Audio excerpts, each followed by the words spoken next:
Jodhpur SDM Priyanka Bishnoi के निधन के मामले में अब निजी अस्पताल वसुंधरा हॉस्पिटल में प्रियंका बिश्नोई का ऑपरेशन हुआ था। उसके निर्देशक डॉक्टर संजय मकवाना का बयान भी सामने आया है। उन्होंने अपना पक्ष रखते हुए कहा है कि पिछले 4 महीने से प्रियंका यहां पर इलाज करवा रही थी। उनके गर्भाशय में गांठ के ऑपरेशन के लिए भी वहां 5 तारीख को एडमिट हुई थी। ऑपरेशन सक्सेसफुल रहा था। पेशेंट की स्थिति सही थी, लेकिन थोड़ी देर बाद पेशेंट स्टेटलेस हो गई। जब बार बार जांच की गई तो भी कान का पता नहीं चल सका। आखिरकार उनका सीटी स्कैन कराया गया तो उन्हें न्यूरो संबंधी एक बीमारी की जानकारी प्राप्त हुई। प्रियंका बिश्नोई के सिर में एवी मेलोफॉर्मेशन था और यह बीमारी उनके बचपन से ही थी। यह एक रेयर किस्म की बीमारी है जिसे 2 लाख लोगों में से एक में पाई जाती है। प्रियंका बिश्नोई के सर में एक लगभग 5 सेंटीमीटर की ट्यूब फट गई, जिसके कारण वह अंदर से ब्लीडिंग हो गई। इसके अलावा डॉक्टर मकवाना के परिवार द्वारा लगाए गए आरोपों को भी नकारा है। किसी तरह से एनेस्थीसिया और ब्लीडिंग की बात गलत है। ऑपरेशन सक्सेसफुल रहा था। इसके साथ ही एडमिट होने से लेकर अहमदाबाद ले जाने तक की पूरी कहानी डॉक्टर मकवाना ने अपनी जुबानी बताई।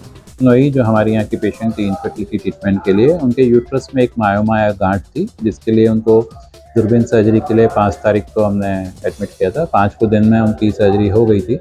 पेशेंट सर्जरी के बाद रूम में शिफ्ट वार्ड में शिफ्ट हो गया था। पहले 8 बजे तक वो पोस्ट ऑपरेटिव वार्ड में बिल्कुल कंफर्टेबल रही। पैरामीटर सारे नॉर्मल रहे, कोई ब्लीडिंग की भी नहीं था, कोई ब्लीडिंग नहीं थी यूट्रस की।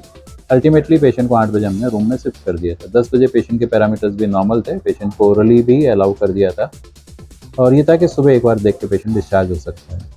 मॉर्निंग में पेशेंट को थोड़ी रेस्टलेसनेस और इरिटेबिलिटी होने लगी, तो डॉक्टर ने जब 8 बजे राउंड लिया और फिर 9 बजे जब इलेक्ट्रोलाइट्स हमने कराए तो मालूम चला सोडियम थोड़ा कम है, पर इरिटेबिलिटी काफ़ी थी। तो वो देख के पेशेंट को हमने आईसीयू में शिफ्ट किया मैनेजमेंट के लिए। तब तक एनेस्थेटिस्ट जो जिन्होंने ओटी में भी काम किया था, डॉक्टर जितेंद्र, वो भी आ गए थे। फिजिशियन डॉक्टर अनिल भी थे। उन दोनों ने मिलकर ही तय किया कि आईसीयू में इनको बेटर मैनेज कर सकते हैं। पर कांस्टेंट इरिटेबिलिटी, अनरेस्टफुल जो पेशेंट था वो बना रहा और पैरामीटर्स हम लोगों ने मैनेज करने की कोशिश की, डोपामिन से, नोरेट से। पेशेंट काफ़ी स्टेबल रहा पर इरिटेबिलिटी कांस्टेंट बनी रही। फिर न्यूरो फिजिशियन को भी दिखाया तो कांस्टेंट वो इरिटेबिलिटी का कोई डायरेक्ट कारण उस समय तक समझ में नहीं आ पा रहा था हमको। कार्डियोलॉजिस्ट ने भी देखा, इकोकार्डियोग्राफी भी की, कोई मेजर कारण वहाँ पे भी नहीं मिला। एब्डोमिनल स्कैन भी कराया आईसीयू में, वहाँ पे भी हमें कोई ऐसा मेजर कारण नज़र नहीं आया ब्लीडिंग का या कोई पोस्ट ऑपरेटिव कॉम्प्लिकेशंस का। तो अल्टीमेटली हमने रात में इंट्यूबेट किया सो दैट उसका ऑक्सीजन सैचुरेशन मेंटेन रह सके और पेशेंट जो है वो प्रॉपर्ली मतलब रेस्पिरेशन ले सके, थकान नहीं हो। At that time the patient attendant said कि भाई हम प्रियंका जी को अहमदाबाद शिफ्ट करना चाहेंगे ताकि हम वहाँ पे कारण भी ढूंढ सकें और ढंग से मैनेज भी हो जाए फर्दर उसके लिए। तो सुबह इसी रात में, क्योंकि पेशेंट इतना इरिटेबल थे, तो हम लोग सीटी यहाँ नहीं कर पाए। पेशेंट का अटेंडेंट का भी था कि सर अब वहीं जा रहे हैं तो वहीं हम सीटी कर लेंगे। वहाँ जब पेशेंट अनइवेंटफुली ट्रांसफ़र हो गई, 5:30-6 बजे तक अहमदाबाद पहुँच गए। जो डॉक्टर साथ में थे वहाँ भी उनको कोई सपोर्ट किया, एक्स्ट्रा दवाई की ज़रूरत नहीं पड़ी रास्ते में।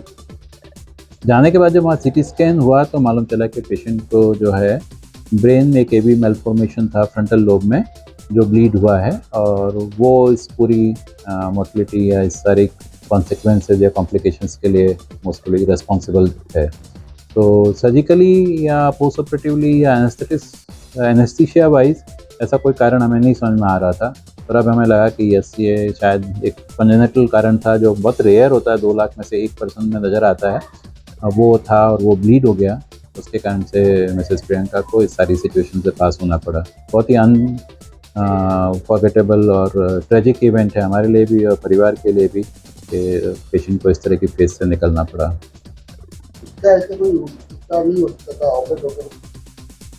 जनरली ब्लीड होने के पहले अगर पता लग जाता तो शायद ट्रीटमेंट पॉसिबल है। ब्लीडिंग के बाद में पेशेंट जब तक डायग्नोज होता है और सारे ट्रीटमेंट की तैयारी होती है तब तक ऑलरेडी न्यूरोलॉजिकल डेफिसिट या न्यूरोलॉजिकल डैमेजेस बढ़ चुके थे, तो इसलिए ऑपरेट करने के लिए वो फिट नहीं थी पेशेंट।